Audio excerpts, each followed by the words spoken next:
Ang inyo pong concern, sang-ayon po kayo o hindi, hindi kayo sang-ayon sa pinalobong maifif sa 51 billion, AX 63.9 billion at tupad na 22 billion. Ganun po yun, ma'am? Ang basehan ko po dyan, aside from the unprogrammed appropriations, ang basehan ng no vote ko, is that yung grabeng paglobo, explosion, ang tawag ko dyan, nitong mga discretionary or soft port.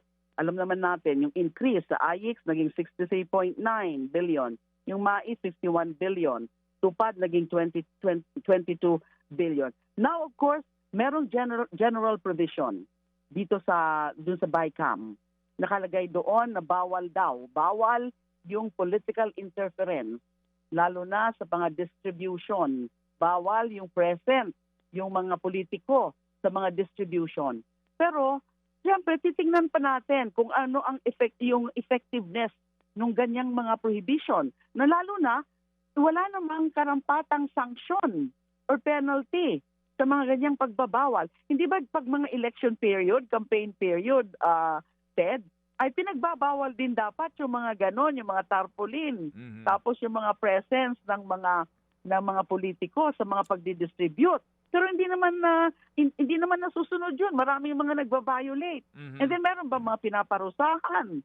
And lalo ang dumadami yung mga ganung mga activity ng mga pagdidistribute. Lalong minamadali yung mga pagdidistribute ng mga ganyang na mga ayuda.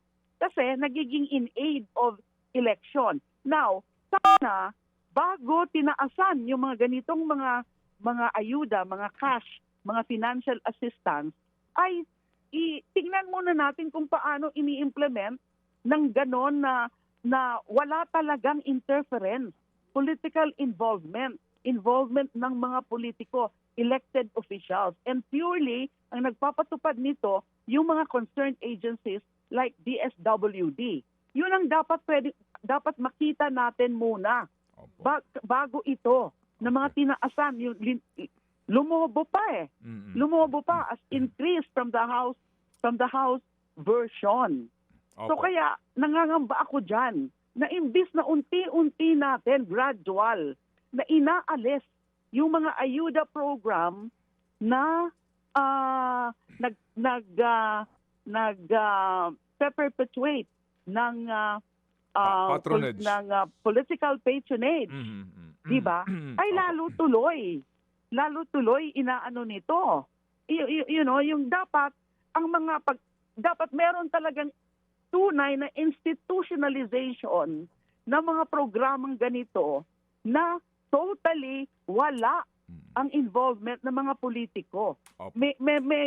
Yung mekanismo ay malinaw. Opo. Yung kaysa yung bago dapat iniisip na tinataasan. Per se, hindi naman ako kontra sa mga ganitong mga assistance program kasi alam naman natin, Ted, ang dami-dami pang mga nangangailangan. Kontra ako sa kawalan ng mga tunay at malinaw na mekanismo na siguraduhin na hindi talaga ito nagiging tool of political patronage, lalo na kapag election period na ginagamit talaga ito ng mga politiko. Dapat may malinaw na mekanismo. Yun lang dapat mga relevant agencies. Hindi ba naano naman natin, we were successful in institutionalizing the 4 Ps. Diba? Yes, meron pa rin mga abuse sa pag-i-implement ng 4 Ps, pero hindi na ganun pwede ba natin gawin din dun sa ibang programa para maiwasan na talaga yung mga abuses at utilization, exploitation by political personalities. Ganun naman ang punto ko. Mga kapatid, brothers and sisters, saan ka pa? Dito na tayo sa totoo.